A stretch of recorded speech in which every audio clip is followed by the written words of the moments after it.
ॐ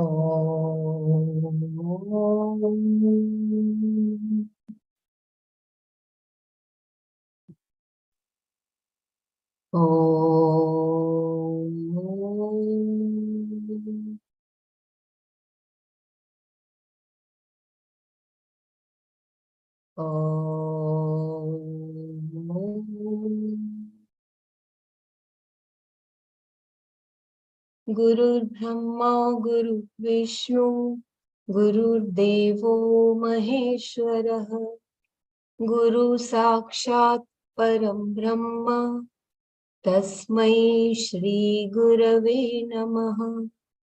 तस्मै श्री गुरवे नमः। ॐ सहनाववतु सहनौ भुनक्तु सह वीर्यं करवावहै तेजस्विनावधीतमस्तु मा विद्विषावहै। ॐ शान्ति शान्ति शान्तिः। नारायणं नमस्कृत्य नरं चैव नरोत्तमं देवीं सरस्वतीं व्यासं ततो जयमुदीरये। ॐ श्री परमात्मने नमः। अथ नवमोऽध्यायः।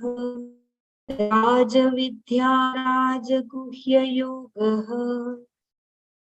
श्रीभगवानुवाच इदं तु ते गुह्यतमं प्रवक्ष्याम्यनसूयवे ज्ञानं विज्ञानसहितं यज्ञात्वा मोक्ष्यसे शुभात्। राजविद्या राजगुह्यं पवित्रमिदमुत्तमम् प्रत्यक्षावगमं धर्म्यं सुसुखं कर्तुमव्ययम्। अश्रद्धधाना पुरुषा धर्मस्यास्य परन्तपा अप्राप्य मां निवर्तन्ते मृत्युसंसारवर्त्मनि। मया ततमिदं सर्वं जगदव्यक्तमूर्तिना मत्स्थानि सर्वभूतानि न चाहं तेष्वस्थितः न च मत्स्थानि भूतानि पश्य मे योगमैश्वरम्। भूतभृन्न च भूतस्थः ममात्मा भूतभावनः। यथाकाशस्थितो नित्यं वायु सर्वत्र गोमहान् तथा सर्वाणि भूतानि मत्स्थानीत्युपधारय। सर्वभूतानि कौन्तेय प्रकृतिं यान्ति मामिकां कल्पक्षये पुनस्तानि कल्पादौ विसृजाम्यहम्। प्रकृतिं स्वामवष्टभ्य विसृजामि पुनः पुनः भूतग्राममिमं कृत्स्नम् अवशं प्रकृतेर्वशात्। न च मां तानि कर्माणि निबध्नन्ति धनञ्जय। उदासीनवदासीनम् असक्तं तेषु कर्मसु मयाध्यक्षेण प्रकृतिः सूयते सचराचरम्। हेतुनानेन कौन्तेय जगद्विपरिवर्तते। अवजानन्ति मां मूढाः मानुषीं तनुमाश्रितं परं भावमजानन्तः मम भूतमहेश्वरम्। मोघाशामोघकर्माणः मोघज्ञानाविचेतसः। क्षम्यताम्। मोघाशामोघकर्माणाः मोघज्ञानाविचेतसः Mogha karmanah, I think. Moghasha mogha karmanah मोघज्ञाना विचेतसः राक्षसीमासुरीं चैव प्रकृतिं मोहिनीं श्रिताः महात्मानस्तु मां पार्थ दैवीं प्रकृतिमाश्रिताः भजन्त्यनन्यमनसः ज्ञात्वा भूतादिमव्ययम् सततं कीर्तयन्तो मां यतन्तश्च दृढव्रताः नमस्यन्तश्च मां भक्त्या नित्ययुक्ता उपासते ज्ञानयज्ञेन चाप्यन्ये यजन्तो मामुपासते एकत्वेन पृथक्त्वेन बहुधा विश्वतो मुखम् अहं क्रतुरहं यज्ञः स्वधाहम् अहमौषधम् मन्त्रोऽहम्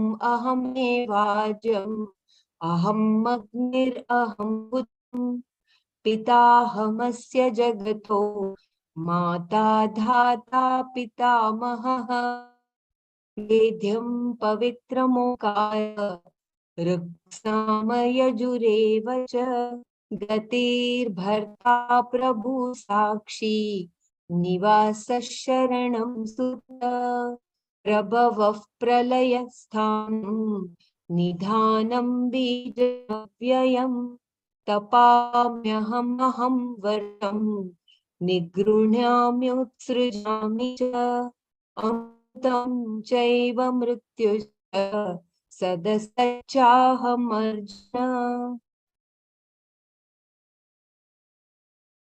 Hey Gurudev, yesterday we were seeing verse 12. Just repeat quickly and browse through, then we move to the verse. Moghashamogha मोघज्ञाना विचेतसः राक्षसीमासुरीं चैव प्रकृतिं मोहिनीं श्रिताः those of vain hopes of fruitless actions and useless knowledge who have no discrimination indeed resort the deluding dispositions of Rakshasa and Asura. So without understanding, all actions are fruitless. Those who are Mogha Karmanaha are those whose actions are fruitless. All the karmas they do are fruitless because they have not done them for Antakarana Shuddhi, preparing them for Atmajnana. Since the end is not very clear to them, the karmas they do are useless. So they are not like karma yogis or mumukshu who do karma for the moksha. They have education but not its real result, maturity. Moksha, jnana are those who have education and scholarship but no maturity and so no recognition of Parameshwara. Education should make you mature enough to recognize Ishvara. It is a part of growing up. We do not pursue something just because our ancestors did it. The hope is that one day you will ask the question, what am I doing? Then you become alive to what you are doing. Otherwise, it is a simple routine within a structure, and any structure gives you a false sense of security because it has no real content. Remember the Maya definition? Yama iti Maya. Another is without maturity, thinking and behavior are deluded. Vichetasaha.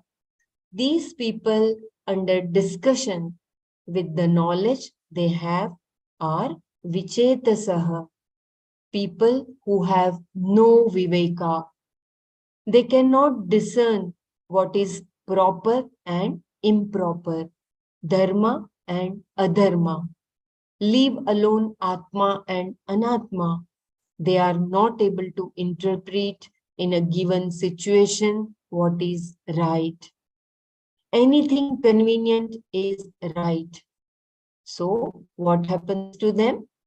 They resort to the dispositions of Rakshasas and Asuras.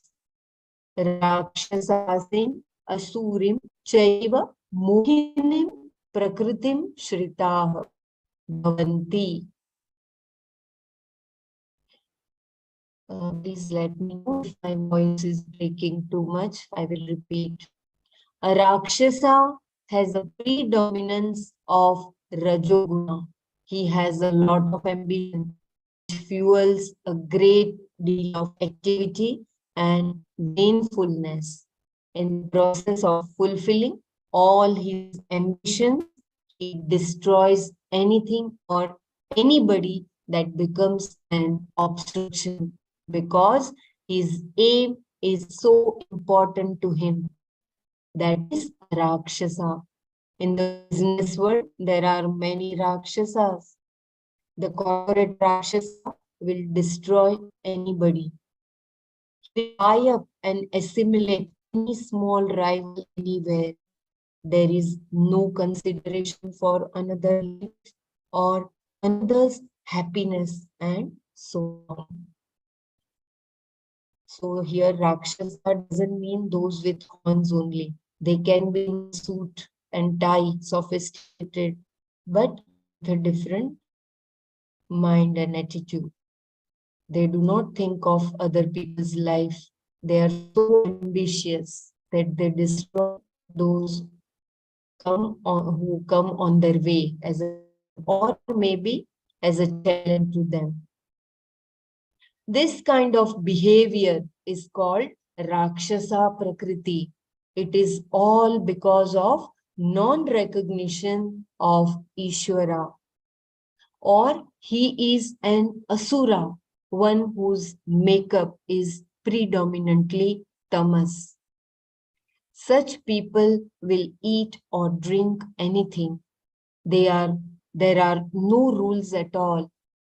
I knew one person who collected his yogurt for 10 days and kept it on the window sill. The whole building had such a foul smell that we thought there was a dead rat somewhere. Then we found this yogurt and asked him what it was for. He was fermenting it for his own consumption. That is called tamasa. Bhagavan says that this type of prakriti behavior is mohinim. It makes you more deluded. Shankara says they resort to and advocate complete identity of the body with the self. In their vision, the body and the self are one and the same. When the body is gone, I am gone. When the body is okay, I am okay. Therefore, all you need to do is pamper the body left and right.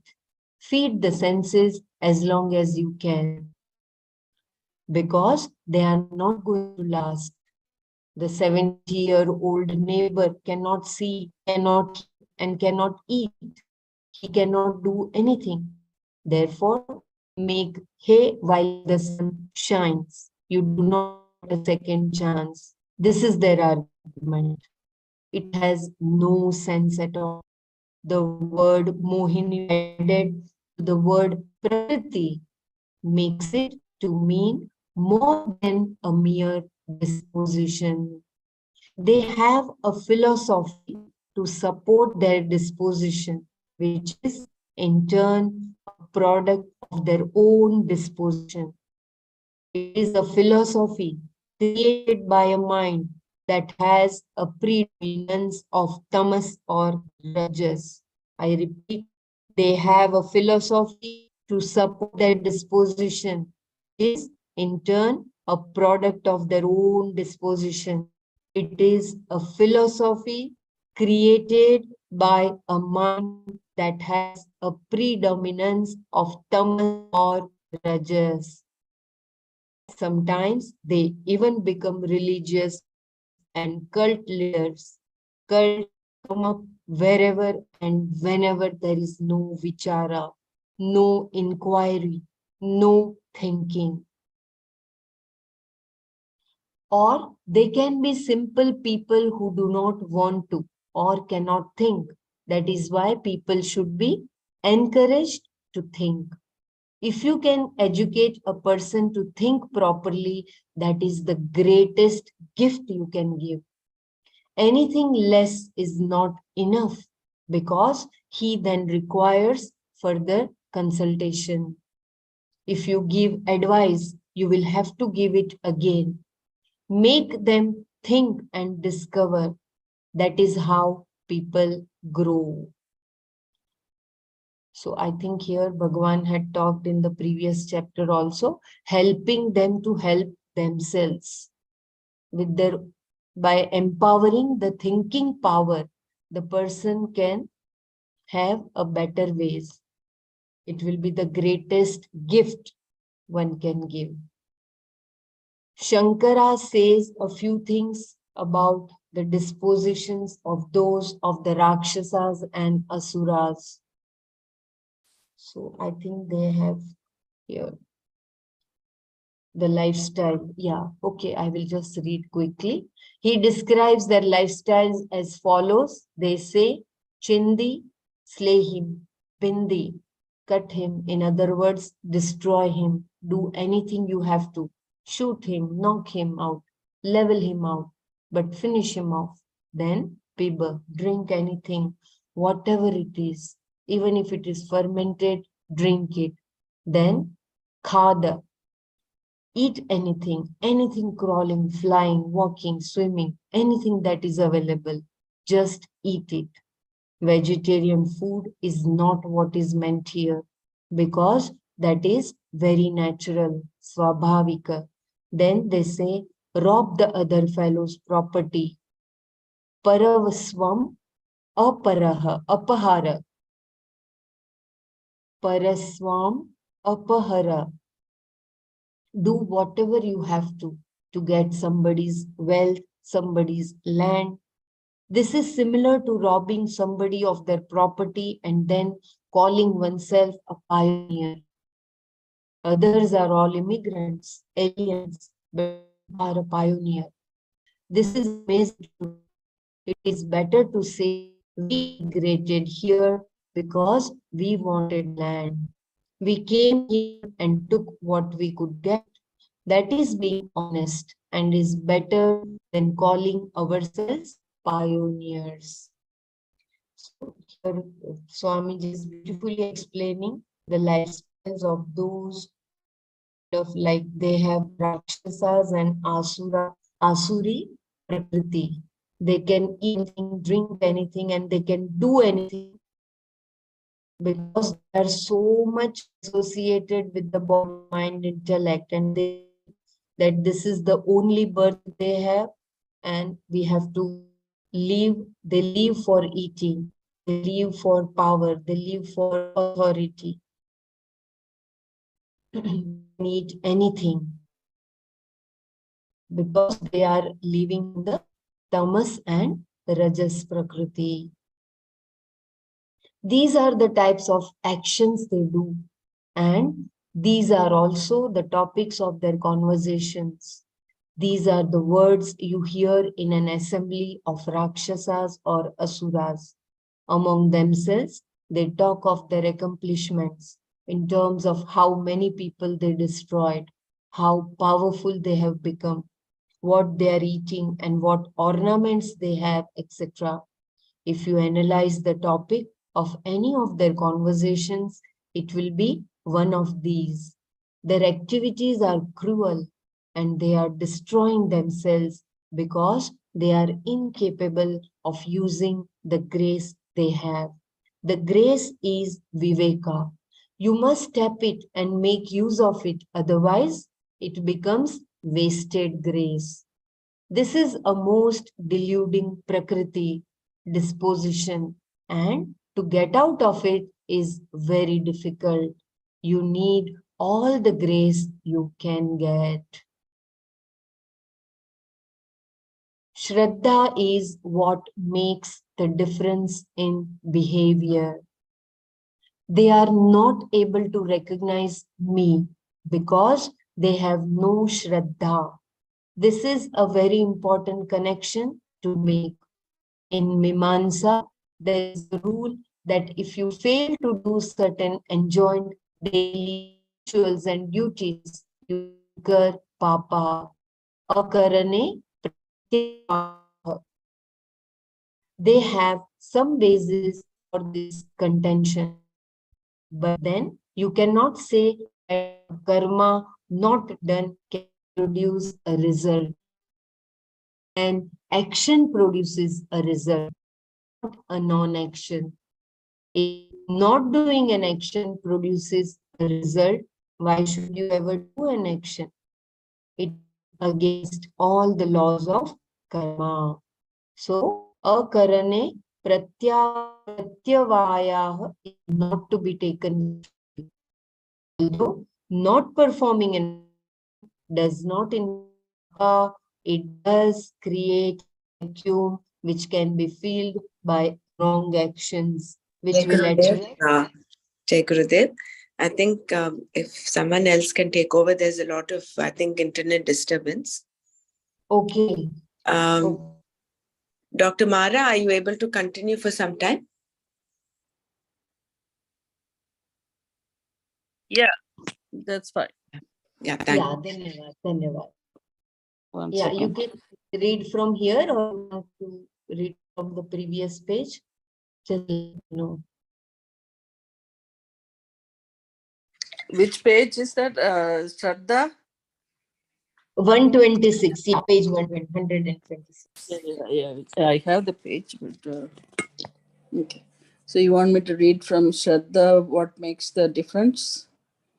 I'm sorry, I was trying to read out myself. I was getting behind with you and you were reading. Yeah, you Well, can read from wherever you are, Dr. Mara. okay. These are the types of actions they do, and these are also topics of their conversations. These are the words you hear in an assembly of Rakshasas or Asuras. Among themselves, they talk of their accomplishments in terms of how many people they destroyed, how powerful they have become, what they are eating, and what ornament they have, etc.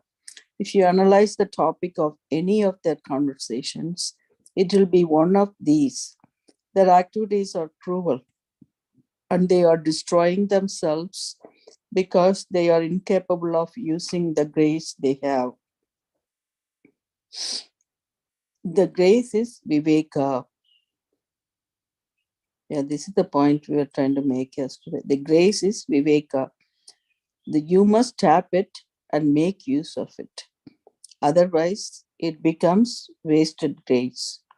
This is a most deluding Prakriti. Disposition, this is the most deluding Prakriti disposition, and to get out of it is very difficult. It is very difficult. You need all the grace you can get.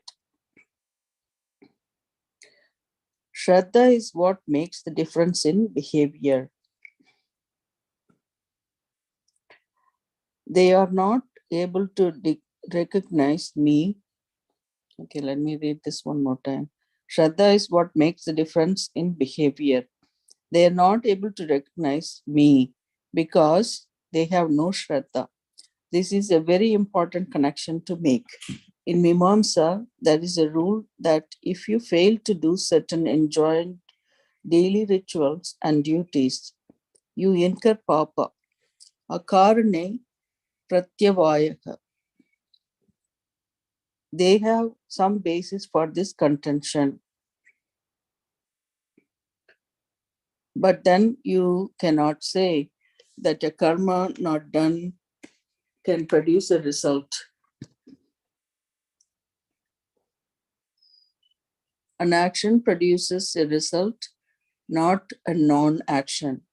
If not doing an action produces a result, why should you ever do an action? It is against all the laws of karma. So, akarane pratyavaya is not to be taken literally. Although not performing an action does not incur papa, it does create a vacuum which can be filled by wrong actions, which will attract papa. The idea is that when you do not do the right thing, it will not take long for you to do something wrong because you cannot remain inactive. This is why one must do the right thing. That's rightly said here. But what if there is no natural tendency, samskara, to do what is right? That is where Shraddha comes in. Doing the right thing implies not only common sense, but much more here because we are talking about the religious duties too. Therefore, you require Shraddha in the Shastra in order to appreciate Punya Papa, what is to be done, what is not to be done. With Shraddha, there is a greater possibility of doing the right thing. Even though a person may still do wrong things, he is committed to doing the right thing. Otherwise, he becomes a person of vain hopes and useless activity. Mohasaha, moha karmanaha. Kshamitam, Dr. Shara, Moghasha and Mo- Mogha. Mogasaha. Okay. Mohasaha, moha karmanaha. Karmanaha. Right? Yeah, it is G, G and G. Oh, okay. Moha karmanaha. That is I the will reference. just here I will just give you the shloka so it will become very clear to you once again. See, Mogha, G it is G. Moghasha, Yeah. Mogha, Okay. Karmana. Mogha, Moga. Ga. Moga. Moghasha. Yeah. That is R. That R saka, right? So that's Yeah, why I was saying Moga saka, right? yeah, Okay. Sha, Moghasha, Moghasha. Okay. Shaka. Yeah, Kshamitam. Moga shaka. Shaka. Sorry. Now I got lost here. Yeah, here it is. Okay. Here.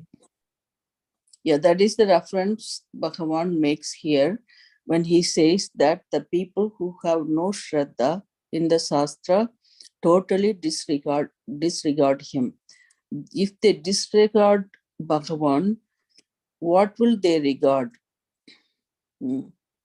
If they do not regard the Shastra, there is no punya or papa for them.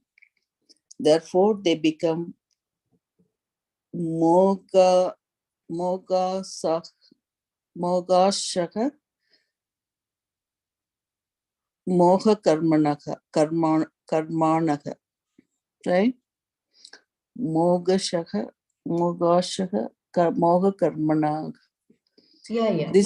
This is how the concept of akarane pratyavaya becomes meaningful. Yeah, this paragraph, gives a couple of two, three things, right? In terms of Shraddha, why Shraddha is important. Shraddha alone is not enough. Viveka is also required. Now, Bhagavan talks about those, on the other hand, who have Shraddha. But Shraddha alone is not enough because it can induce one to perform karmas only for achieving results in this world or later. That means the problem is not clear. They have Shraddha all right, but they perform rituals, etc. to amass punya, which can be encased in the future. And all those results are finite, anitya. But then they are satisfied with the finite results. They do not think beyond that. They do not think beyond that. Such people, even though they have Shraddha, are interested only in Dharma, Artha, and Kama. They are working for a better situation in the next world or the next birth. They are not interested in moksha. A mumukshu also has Shraddha. Along with Shraddha, he also has Viveka. He has the Viveka to seek moksha. Shankara says here that this verse is referring to those who are engaged in the pursuit of moksha. Of the four types of devotees, these are the Jignashus. They recognize Atma as existent, Asti, and have discerned the fundamental problem.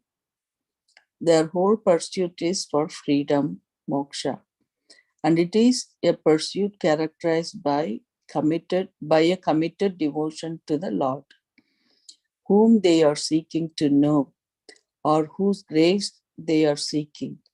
Seeking grace is the initial step. You go one step further when you seek to know.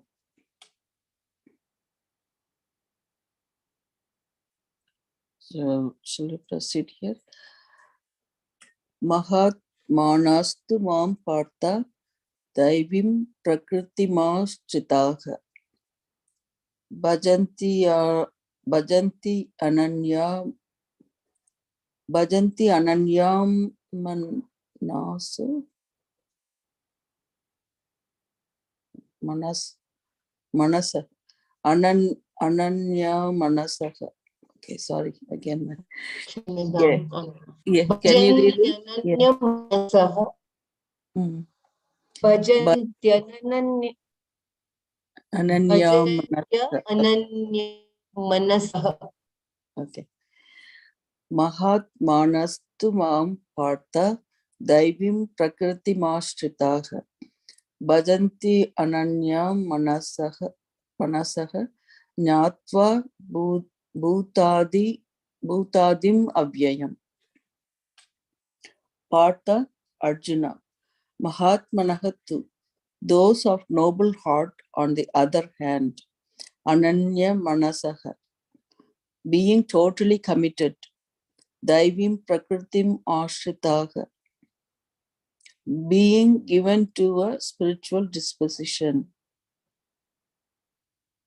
Mam, me, bhutadim, the cause of all beings and elements. Avyayam, one who is not subject to destruction. Nyatva, knowing, bhajanti, they seek. Arjuna, those of noble heart, on the other hand, who are given to a spiritual disposition, knowing me as the imperishable cause of all beings and elements, and being totally committed to me, seek me. I'll read once more. Arjuna, those of noble heart, on the other hand, who are given to a spiritual disposition, knowing me as the imperishable cause of all beings and elements, and being totally committed to me and seek me. Or totally committed to me, seek me. Mahatmanahatu, on the other hand, the Mahatmas seek me. A person whose mind is big, whose heart is imbued with love and compassion, is called a Mahatma. That is why all sadhus are called Mahatmas. A sadhu is a person whose practice is to help others. Parakaryam satnoti. He does not harm anybody, and whenever possible, he will help another person. Helping is natural to him because he is moved by compassion. That person is a sadhu, a mahatma. A very nice definition here. I'll read one more time this paragraph. Mahatmanaha tu. On the other hand, the Mahatmas seek me. A person whose mind is big, whose heart is imbued with love and compassion is called Mahatma. That is why all sadhus are called Mahatmas. A sadhu is a person whose practice is to help others. Parakaryam sadhnoti.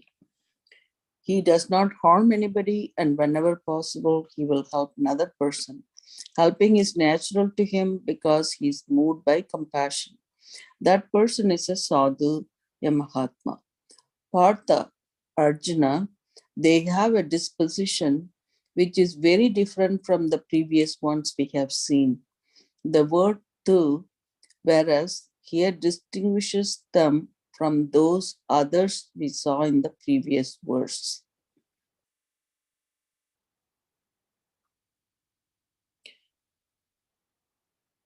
And these Mahatmas are Daivim Prakritim Ashritaha. They are people who are given to a disposition in which sattva is predominant.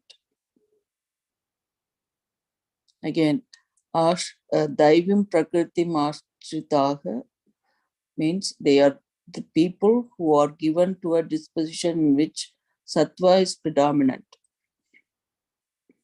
These three prakritis, which he only mentions by name here as Rakshasi, Asuri, and Daivi, he will later take as topics and elaborate upon. Daivi means that which is connected to Deva, the Lord. So they have godly dispositions in which sattva is predominant. It consists of dhamma, self-control, and other qualifications as well as faith in oneself and in the Shastra. Until you know, you require this Shraddha.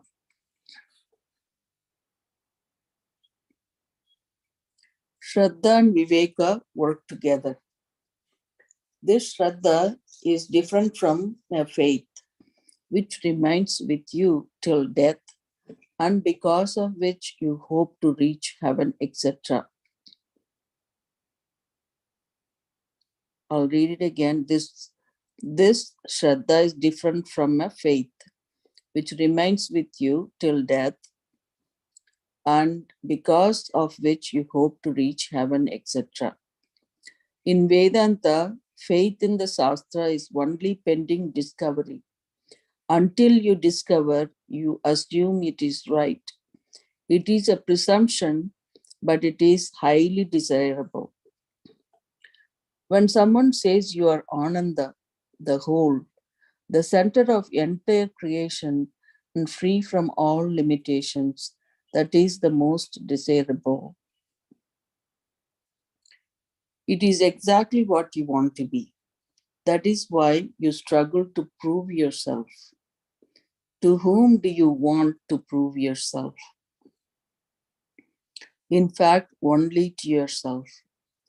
Even if you say it is to someone else, it is only because if in his opinion you are acceptable, then you are acceptable to yourself.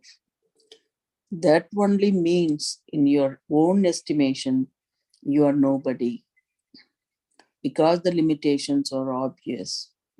If you look at yourself through those limitations, naturally you have to prove yourself.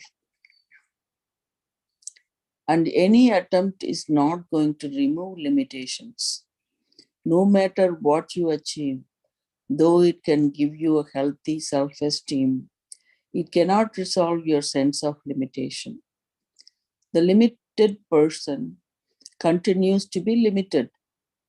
That is why a proverb in Tamil says that if your finger swells, there is a limit to how enlarged it can get.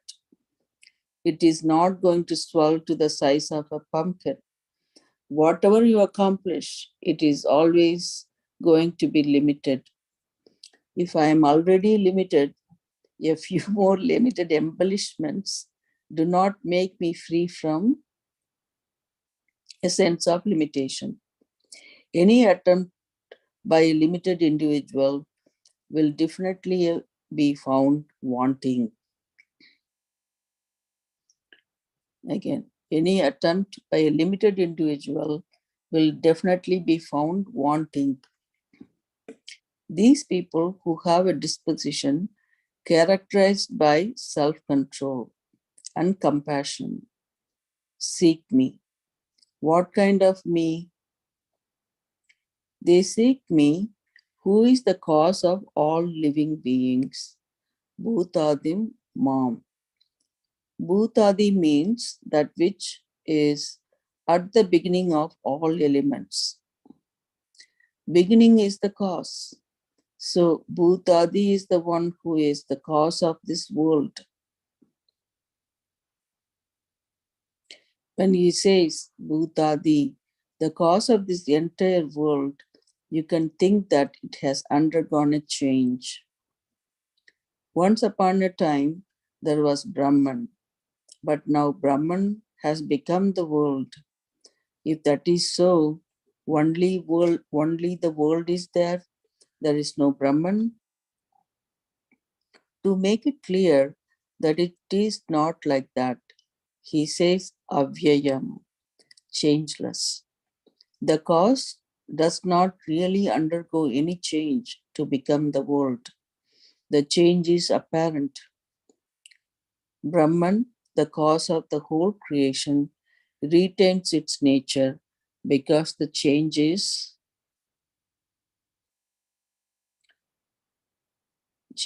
purely in terms of nama rupa. It is mithya. When the creation is mithya, it requires only a cause that does not subject itself to any change. Bhutadim avyayam mam jnatva bhajanti. Knowing me as the imperishable cause of the creation, they seek me. Excuse me. How do they know Bhagavan in this way? Knowing here is the only indirect knowledge, paroksha jnana, from the Shastra and the teacher. Excuse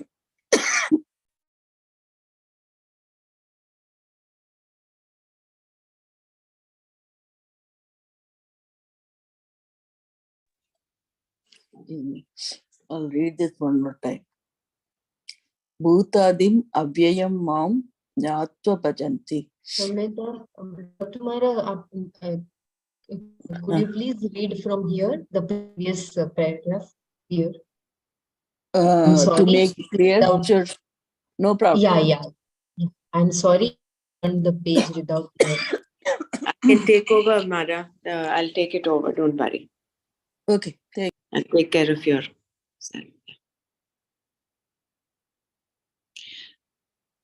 They seek me, who is the cause of all living beings. Bhutadim mam. Bhutadi means that which is at the beginning of all elements. Beginning is the cause. So, Bhutadi is the one who is the cause of this world.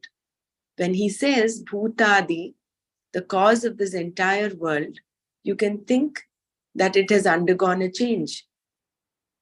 Once upon a time, there was Brahman, but now Brahman has become the world. If that is so, only the world is there. There is no Brahman. To make it clear that it is not like that, he says, avyayam, changeless. The cause does not really undergo any change to become the world. The change is apparent. Brahman, the cause of the whole creation, retains its nature because the change is only in terms of Nama Rupa. It's purely in terms of Nama Rupa. It is Mithya. When the creation is Mithya, it requires only a cause that does not subject itself to any change. Bhutadim avyayam mam jnatva bhajanti. Knowing me as the imperishable cause of the creation, they seek me. How do they know Bhagavan in this way? Knowing here is only indirect knowledge, paroksha jnana, from the Shastra and the teacher. Once they have that much knowledge, in order to understand it, they seek. And their seeking is not a part-time affair. These people are ananya manaha. Their minds are not distracted by anything else. Through viveka, they have lost interest in dharma, artha, kama, and because of samskara, they seek moksha. Their disposition is one of self-control and compassion, and they have trust in the words of the teacher and the Shastra. Their mumukshutva is the result of all their prayers. The commitment of a seeker. Just give me a few seconds. I'll just get onto my computer. If you want, if I can continue for some time, Brahmaraji, please let me know, huh? Yeah, it just takes me a few seconds. 1 second. If your internet is okay, maybe you can start. We'll see whether it's any disturbance. Yeah. Yeah, please check if it is. Yeah. So the commitment of a seeker. Here a question can be asked. If this pursuit is to be done without distraction, what am I to do if I am a family person who has to run a household? I repeat, the commitment of a seeker. Here a question can be asked. If this pursuit is to be done without distraction, what am I to do if I am a family person who has to run a household? As a mother or a father, should I pursue Vedanta or take care of my children? Whether you pursue this knowledge alone or pursue it along with fulfilling your duties, what counts is your commitment. If commitment is there, whatever you do, this pursuit will not go. It is something like a person who is in love. He is not going to think of his beloved by appointment. If his whole day is scheduled, one of the items in his schedule is not going to be thinking of his beloved. When someone is in love, he is consumed by that love. Whether he is doing his job or not, his love is not affected. That is called seeking mumuksha and is what is meant here by being a person who is an ananya manasa. So beautiful. I think we all have to pay attention. I repeat this whole paragraph. The commitment of a seeker. Here a question can be asked. If this pursuit is to be done without distraction, what am I to do if I am a family person who has to run a household? As a mother or a father, should I pursue Vedanta or take care of my children? Whether you pursue this knowledge alone or pursue it along with fulfilling your duties, what counts is your commitment. If commitment is there, whatever you do, this pursuit will not go. It is something like a person who is in love. He is not going to think of his beloved by appointment. If his whole day is scheduled, one of the items in his schedule is not going to be thinking of his beloved. When someone is in love, he is consumed by that love. Whether he is doing his job or not, his love is not affected. It is take called, Bella. Bella, I'll take over. I think yeah, there's some there is internet disturbance, yeah, right? internet notification is there. Yeah, Kshamya.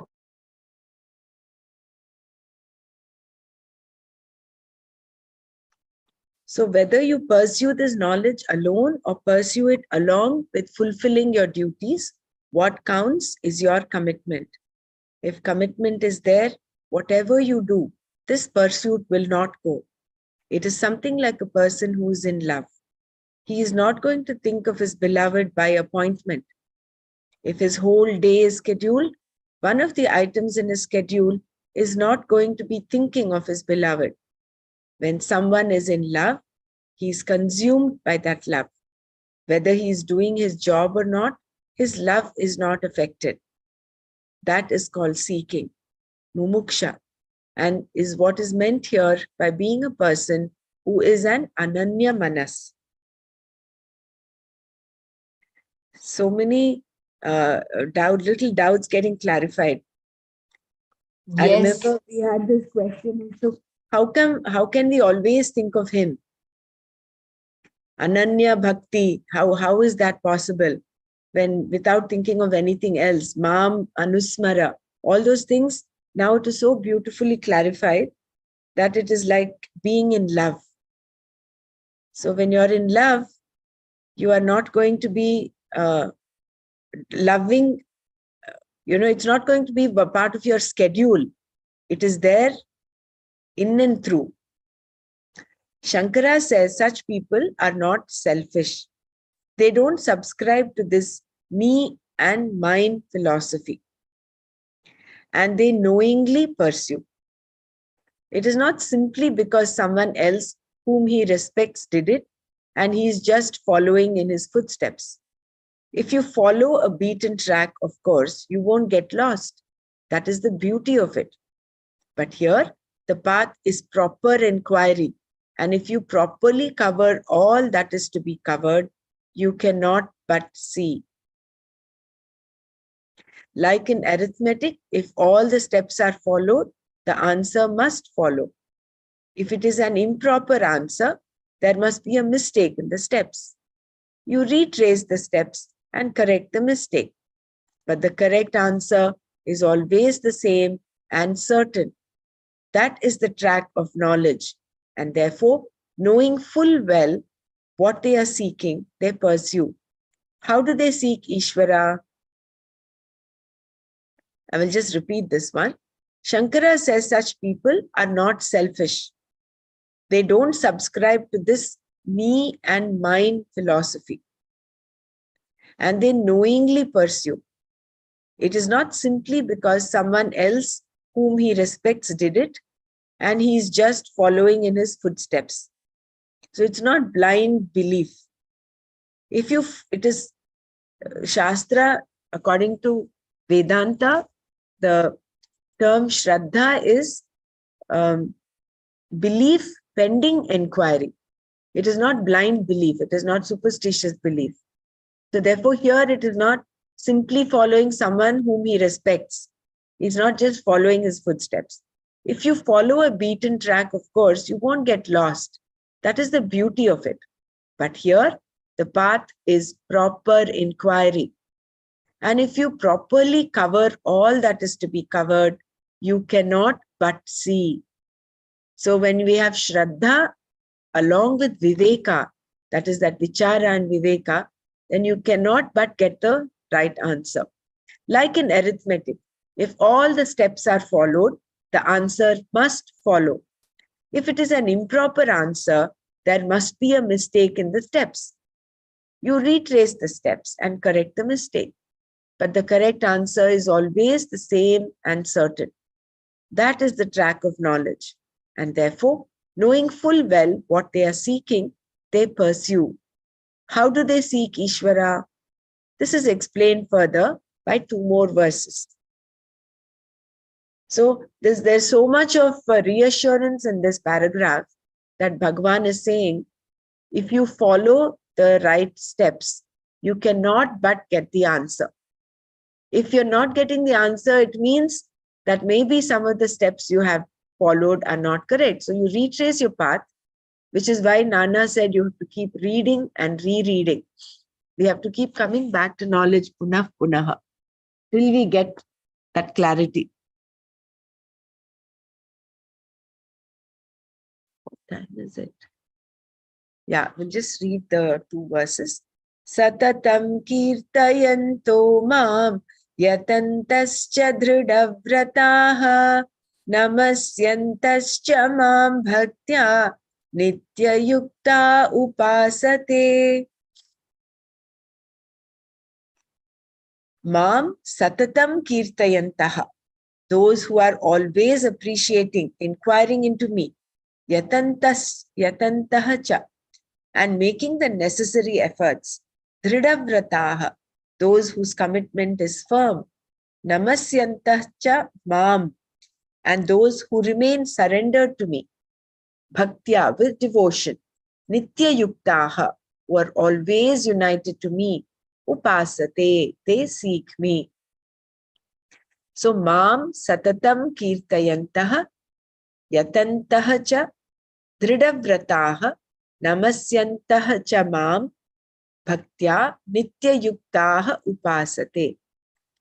Those who are always appreciating me and making the necessary efforts, whose commitment is firm and who remain surrendered to me with devotion, who are always united to me with a prayerful heart, seek me.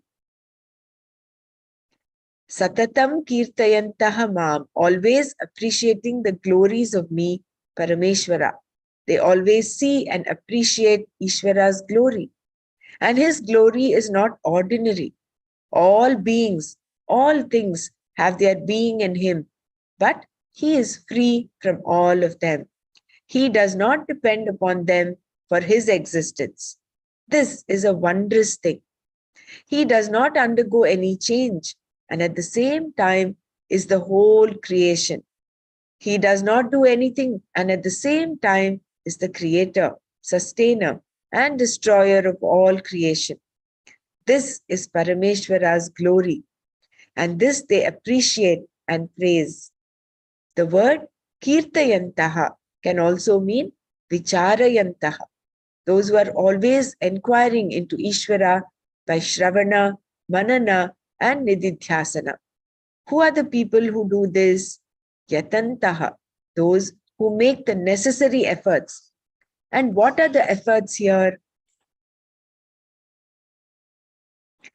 Shravana, the efforts required. Shravana and Manana are not enough.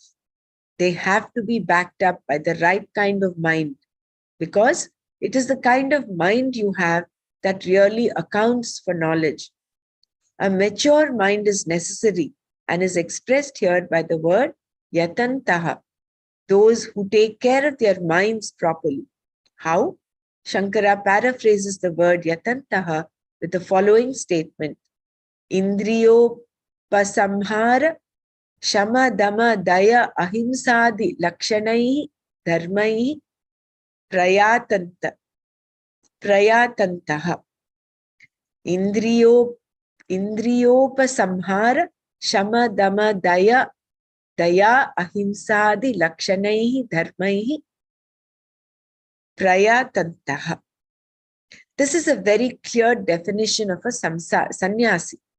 Indriya upasamhara means resolution of the sense pursuits, not acting upon one's fancies. Naturally, this implies dhamma at the physical level and shama at the mental level. One has to have mastery over mechanical ways of thinking and the various moods, etc., to which one is subjected. Instead of coming under the spell of thinking patterns, you are able to see through them. You have a say over them in the sense that you refuse to be led away by them. You do not act upon them. For this, you must have an insight about yourself and also certain qualities which are necessary to enjoy this mastery, like shama, mastery over the mind, daya, compassion, and ahimsa, non-injury. All these show the maturity of the person. Compassion can be natural or cultivated. Here, it is cultivated cultivated compassion because because he is making effort, yatna.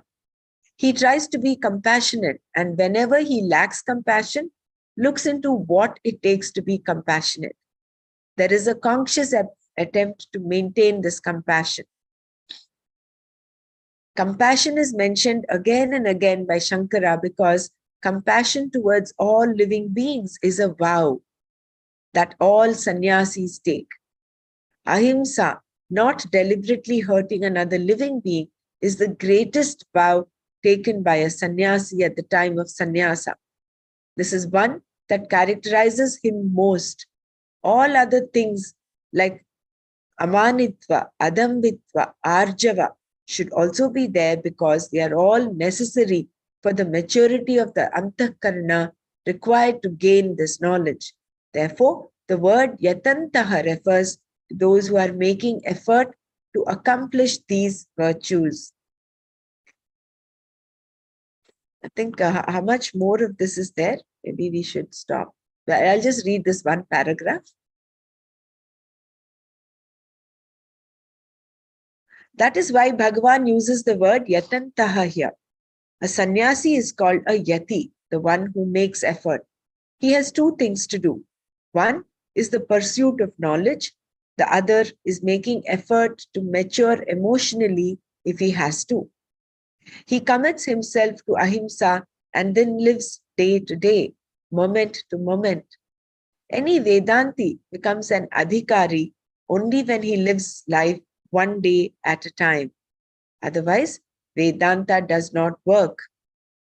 You plan only for one day. Even a plan for the future is only today's plan. Tomorrow you are ready to revise it. That is the life of a Vedanti. Naturally, there is a certain effort, yatna, for gaining the qualification, adhikaritva, and the pursuit of listening to the Shastra, and so on. There's so many insights here in what we read today. Yeah, they gave definition of Mahatma, sannyas.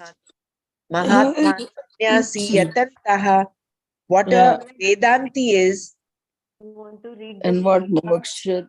moksha, how we have to proceed Right, with and the commitment of a life. seeker. Yeah, very nice. So we'll just read chant the verses, and then I know we'll need to repeat this again maybe tomorrow, but we'll recollect and come back with our own sharing. Moghasha mogha karmanaha mogha jnana vichetasaha rakshasi masurim chaiva prakritim mohinim shritaha. Those of vain hopes, of fruitless actions, and useless knowledge, who have no discrimination, indeed resort to the deluding dispositions of Rakshasa and Asura.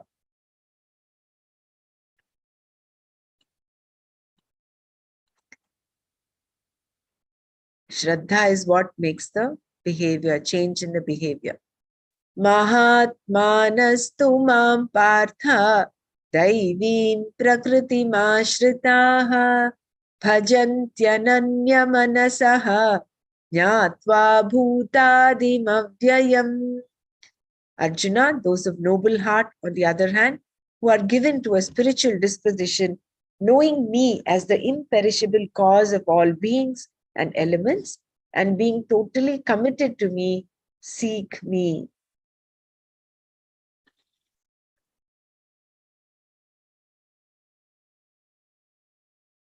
Satatam kirtayanto mam yatantascha dridhavrataha namasyantascha mam bhaktya nityayukta upasate. Those who are always appreciating me and making the necessary efforts, whose commitment is firm and who remain surrendered to me with devotion, who are always united to me with a prayerful heart, seek me. Let's close our eyes and just reflect upon all that we've understood.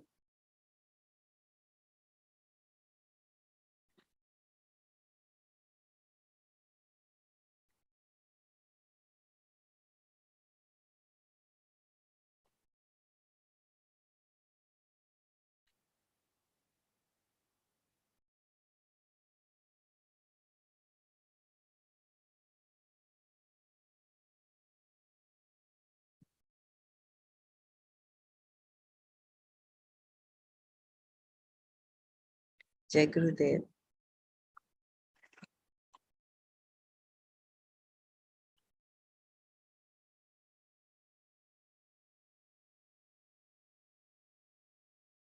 So here, the importance of how Bhagavan in Bhagavad Gita, we've seen time and again, how he contrasts and compares. In the first shloka, he talks of those who are vichetasaha, those who have that rakshasim, asurim, prakritis. And in the next verse, he talks about those who have shraddha and how they pursue him, how they live a life of mumukshutva. And then he goes on to describe how they do it, what is their commitment and what is their disposition as Mahatmas. Mahatma is someone who is always compassionate, loving, wanting to help. Whereas in contrast, we have those that have the Rakshasi, Masuri pravrittis, which are they only think of themselves and nothing else. The Rakshasi disposition is completely taken up by Rajas, and the Asuri is by Tamas. And both of them they don't see beyond themselves. They are so identified with their body, with their mind. One is ambitious, and then the other is unmindful of the higher truth. They're so caught up in their own bodily and sense pursuits. They look at a 75-year-old and they say, oh my gosh, see, he's already lived so much of his life. He can't do this, this and this. So let me enjoy. While let me enjoy all that I can. So every day they live only as Indriya Rama. Whereas a Mahatma is someone who not only follows those aspects of ahimsa, shama, dhamma, and he's full of compassion. For him, artha, kama and dharma are not important. For him, moksha, mumukshutvam is the ultimate for him. Yeah, let's all share. There are beautiful takeaways today.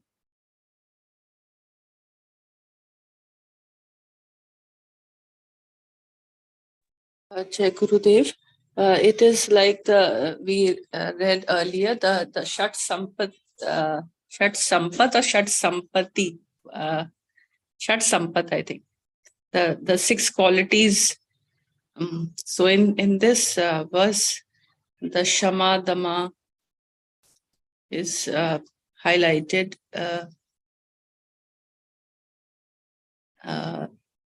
Uparati, I don't think so. Uparama, yes. Uparati. Shraddha and Titiksha. Titiksha, Shraddha, and Samadhana, right? Samadhana. Yeah, so the Shamadama is highlighted in this verse more. It's such a beautiful connect, no? How these 4 pillars of knowledge that we learn in Tattva Bodh, and we learn in the advanced course, the 4 pillars of knowledge, how they are so well connected to all of this. Just having a mind is not enough. You should have a mature mind, and for that, the practice of these Shama, Dhamma, Uparama, Ahimsa, Amanitva, Madambitam, all that is so required. And it's not enough if you just do Manana and Shravana and Manana. You need to have the right mind and the right attitude. So you can see that how everything is nicely being threaded layer by layer, it's all coming together. All the beads are coming together. Yeah, that uh, I mean, they really nicely connected these three things, right? Like the Rakshasa, Asura, and the Daiva people, to along with the three gunas like Sattva, Rajas, and Tamas. The same thing actually in the 17th chapter is in more in elaborate way. Uh, they discuss this, and but like you said, like in the adhikaritvam, every word, like the definitions of it is really neat, like we understand a little bit better than uh and then the question about whether you being a samsari, whether you're able to pursue Vedanta without a question, as long as you're committed and having that love and compassion to that God, and you pursue it. So that's one thing I kind of felt that was nice. And there's a definition of sannyasi that was given, and a Vedanti. A Vedanti Right. is one who lives one day at a time, even planning Yeah, one day. that's Otherwise, Adhikaritvam, right? Yeah. yeah, that's such a revelation. Yeah, and the Mahatmanaha is like who has big mind Mm. and a heart with filled with the love, the compassion. So here they connect the mind and the heart together. It's really nice that that's a person who is Mahatma, and who is the person, all the sadhus are Mahatmas who help other people and not hurt anyone, and that's the goal, like they don't think of themselves mostly, I think.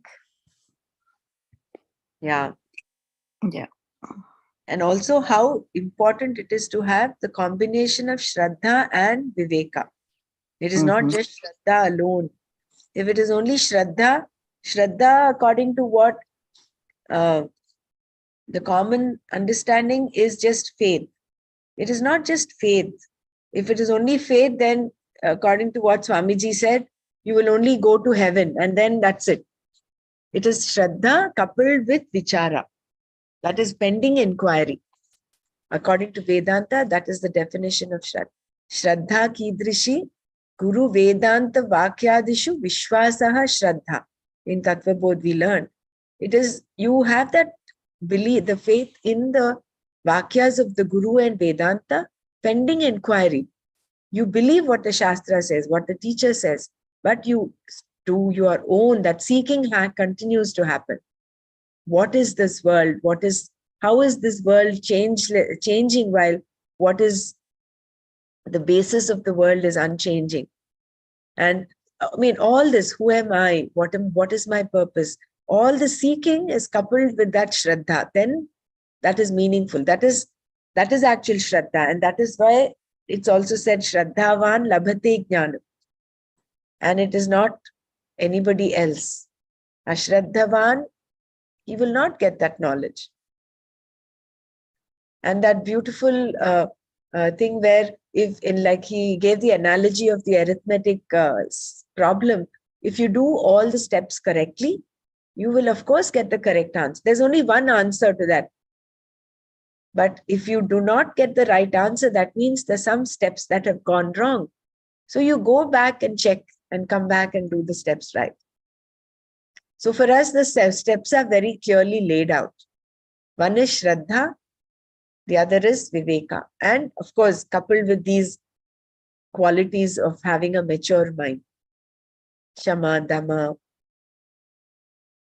Yeah, Titiksha. that's the one is described as Shraddha is just not the faith, but you have Correct. to discover yourself, it says, right? Like, Right. so that's why you're saying, like, not blindly following Correct. somebody, and you need to understand what you're following. Mm. Otherwise, it will be just like a cult, no? You're just blindly following. Vedanta has never encouraged that. I mean, has always encouraged questioning. All the Upanishads, if you see, look at Bhagavad Gita. How many questions did Arjuna ask? Right. It was not just a monologue. It was not just Bhagavan just giving sermons. It was interspersed with Arjuna asking questions. So that questioning mind is always encouraged. And that is what is the central theme of all the Upanishads. So I don't know about the Bible. I can't comment. I don't know whether Bible has these questions in between, or is it just a sermon that is given. I do not want to comment, but I mean, that is the greatness of the Upanishads and Vedanta. Maybe Purva Mimamsa is not so many questions because it is only injunctions as to what to do. You do this, you do that, you do this homa, this is how it is done. So there is not much of questioning there. You just go on doing it with just that belief. But the Uttara Mimamsa, the Vedanta aspect, is full of inquiry and vichara. And somewhere he says, no, this Shraddha is the result of your prayers. Is that what it said? I can't remember. What is that? I think I've already started sharing chapter 6. What is your question? Sorry. He says, the result of your prayers is your commitment. I think your commitment is the result of your prayers. Yeah. Right. Exactly. Yeah. That's how you get to even get the thought Correct. of following path like mumukshitvam and attaining like moksha, that kind of direction. So all of us, we should feel a little privileged and blessed. Unless we've had that, maybe in the previous lifetimes or this lifetime, we've had that samskara, we accrued the samskaras, and therefore we are doing what we are doing right now. Otherwise, that is why even Gurudev says, if there is no, what is that, adhikaritva, without that,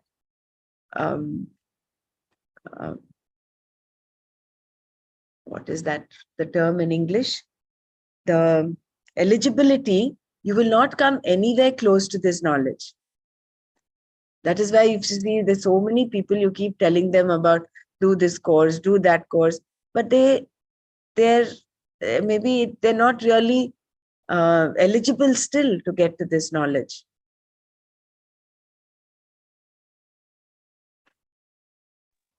One sentence was there in the paragraph. He is consumed by the thoughts. He is consumed by him. What was that in that paragraph? That sentence. It was when someone is in love, he is consumed by that love. Correct. Whether he is doing his job or not, his love is not affected. Yeah. Mam bhajanti was the thing given there. So if Mam, it is the Ananya Manas. Ananya Manasaha. Manasaha, yeah. So it does not mean you as a housewife or a career person, you leave your job and only think about him. That is not what is meant. They gave that beautiful analogy of how a person who is in love, whether he is doing other things, his love is always there. It is embedded in whatever he does. He does not need to specially schedule his love for his beloved. It is not only from 6 to 7 I'm going to love my beloved. No, it is not like that. There is that underlying, that it is imbued, it is impregnated, it pervades throughout his being. Similarly, a person who's got this Ananya Manasaha. Yeah. Yeah, that I think when someone is in love, he is consumed by that love. Whether doing his job or not, his love is not affected. So that's probably what she was asking. That is called Mumuksha, and it is meant here by being a person who is Ananya Manas. Yeah. Okay. It is that fullness you have, like you can relate to your initial period of marriage. What feeling you had for your partner at that time, but like the initial time when you are always uh, in that aura, or you have that until unless the responsibilities don't dawn on you. Like the initial part of marriage is that fullness which you feel, it can be related with that. I was Correct. just related. Yeah. And also like this verse, like it is talking about both the mumukshu and the person who is on a like a household person, like us, who are in a family person, and also of Mahatma or sadhus, like both of them are seeking their goal. One is on this the sannyasi person, and another is the uh, family person. So how this verse is related to both type of people. This I just like this last, the commitment of a seeker, and what we were reading the initial part. So it is related to both. This was.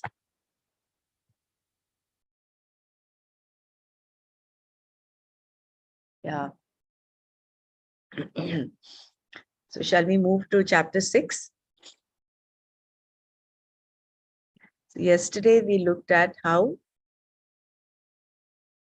neutralizing the superimposition. We are talking about vairagya, right?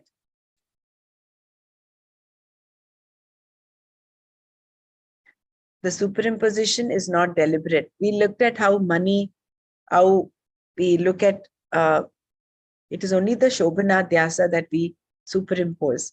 Therefore, to think that money is the source of all the problems is not correct. There is a superimposition here, which is not deliberately done by a person, but is something innate in a psyche that is exposed to a certain value structure, obtaining in a given society, causing the person to place an attribute on money that is not really there. So when you look at this particular sentence, how do we immunize ourselves to the values that the society is imposing upon us? That immunization is viveka. That viveka, if you have, then we will be able to distance ourselves from the usual values that the society imparts from our childhood onwards. So that is, this superimposition Shobhana Dhyasa has to be neutralized by looking at money as money is, nothing more. To say that money has no value is just another adhyasa. You are seeing something that is not true. Similarly, if you add something more to money than is really there, it is also adhyasa. Reducing the objects to their own status is enough. By doing this, you will find in yourself a certain dispassion, which is vairagya. So yesterday we were sharing about how when you go to the market and you look at a nice dress, well, if you need it, you better well buy it. It is not like you completely say, no, I should not buy at all. So need-based living. Similarly with social media, there is a need to connect to people. So you do how much is required. And you don't completely negate it, neither do you completely get obsessed by it. So taking the middle path, again and again, it's the middle path. A person is dispassionate in the sense that he or she is objective in his or her judgments. Vairagya is understood more in terms of objectivity. Unless we understand its meaning clearly, there will be more problems. It does not mean that there are no desires. To think so means that every desire becomes a new source of problems. We are not creating ideals here, which would only further distance ourselves from ourselves. Therefore, we must be careful not to pick up any further confusion here. Vairagya means to be free of the longing that implies superimposition, Shobhanadhyasa. And this is accomplished by neutralizing the Shobhanadhyasa, thereby judging situations properly. You know, here I was just reminded of, sometimes we make judgments. Supposing there is a sannyasi or a swami and he's watching TV. Sometimes common people might have this, oh my gosh, how can he be sannyasi? He's watching TV and he's enjoying cricket match. He's watching a movie. You know, that kind of a judgment might kind of creep in, but that is not what is vairagya. It does not mean that he's not practicing vairagya. We do not know his mental status. He might not have the Shobhanadhyasa. For him, he's taking it as it comes. So even when we jump to conclusions about others and about ourselves, we have to just be aware of this. It's the nature of the mind and the maturity of the mind. Neutralizing the superimposition.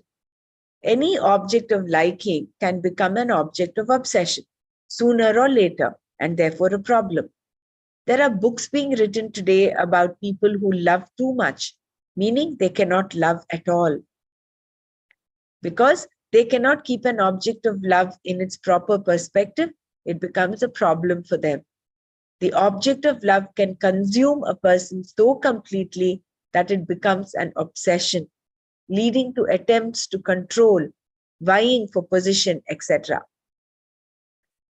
We're getting the term consume again over here, Sarlaji. To neutralize the Shobhanadhyasa, one has to understand the difference between the objective value and the subjective imposition of values upon the object.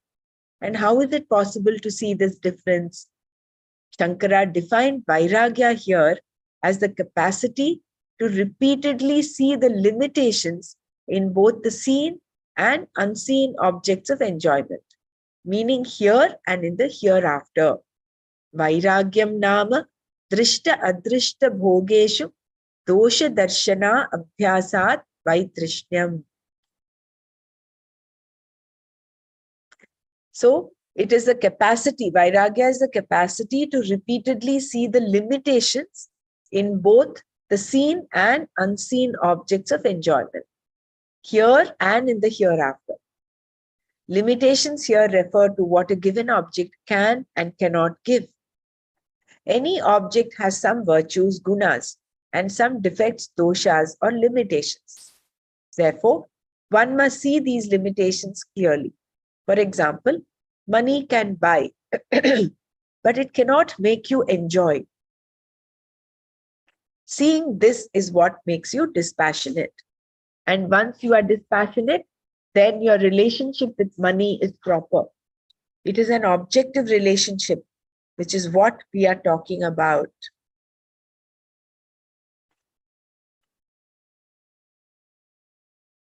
Seeing things as they are. The capacity to look at things as they are is called objectivity. There is no judgment involved here, just an understanding of things as they are. This objectivity is especially important in terms of our subjective values because we do not know the objects of these values as they really are. We are not concerned here with the physical structure of objects, only that the value is superimposed upon them. When I look at a given object, I see that there are a lot of projections involved. Therefore, I see these projections for what they are and I deal with them. By separating them in this way, I can look more objectively at how the object is going to make my life any better than it is now. Doing this again and again is abhyasa, and seeing the limitations of the objects is vairagya. Repetition is essential because the subjective value does not go away just like that. This is because the value is something that is not deliberately imposed upon the object by you. It is not deliberately imposed. It has come through lifetimes. It has come through the imposition that the society imparts in our psyche right from when we are young. So therefore, abhyasa is doing it again and again, seeing things as they are, doing that again and again, and seeing the limitations of the objects is vairagya. I think we'll stop here. I know we've just done one extra paragraph, but that doesn't matter. We'll get this ingrained in us. Why it does not just go away like that, as I'm reminded of that example that Nana gave, where you put garlic in a vessel, and even after you've removed the garlic, the vessel keeps smelling of the garlic. That rasa is still there. So even that has to go. And for that to go, repetition is important. Vairagya and abhyasa. Yeah. Anyone wants to share before we close? Hari Om, I Yes. just could not resist sharing this by Swami Vimalanandji's one very wonderful takeaway, which we can keep in mind for the whole day today, since it was so much related. We want more and more of the same thing rather than thinking about higher and higher. We use things, we should use things and we should love people, but we do the reverse. We use people and love things. Kindly keep in mind for today's Manana. I mean, the whole day we can keep this in mind. We should love people and we should use things. And more of the same thing is not required. We should think about the higher, which even Gurudev thinks about, the divine love. Very Thank you. beautiful. Yeah.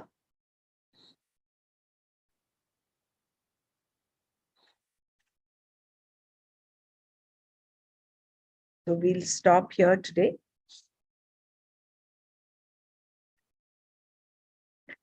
Om Loka Samasta Sukhino Bhavantu.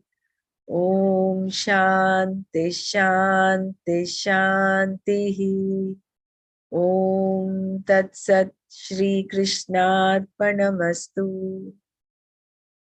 Jai Gurudev. Jai Gurudev. Thank you.